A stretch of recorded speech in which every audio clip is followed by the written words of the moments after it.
குரலறிவத்தூவும் மாவதூவும் ஆகி வழி பயக்கும் ஊதியமும் சூழ்ந்து செயல் அப்படினா ஒரு செயலை தொடர்பும் அதனால் அழிவதையும் அழிந்த பின்னாவதையும் பின்பு உண்டாகும் ஊதியத்தையும் ஆராய்ந்து செய்ய வேண்டும்.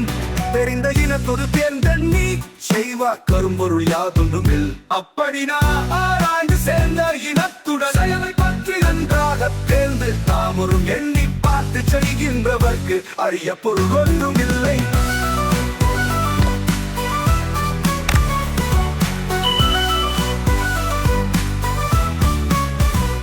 ஆக்கன் கருதி முதலிழக்கன் செய்வினை ஊக்கார் அறிவுடையார் அப்படினா பின் விளையும் ஊதியத்தை கருதி இப்போது கையில் உள்ள நாம் முதலை இருந்து விடக்காரனா செயலை அறிவுடையோர் மேற்கொள்ள மாட்டார். தெளிவில் அதனை தொடங்கார் இழிவென்னும் எதப்பாட்டஞ்சுப்பவர் அப்படினா இழிவு தருவதாகிய குற்றத்திற்கு அஞ்சுகின்றவை ஊதியம் பறிக்கும் என்னும் தெளிவு இல்லாத செயலை தொடங்க மாட்டார். வகையறச் சூழா தெழுதல் பகைவரை பாத்தி படுப்பதோராடு அப்படினா செயலின் வகைகளை எல்லாம் முற்ற எண்ணாமல் செய்ய தொடங்குதல் பகைவரை வளரும் பாத்தியில் நிலை பெற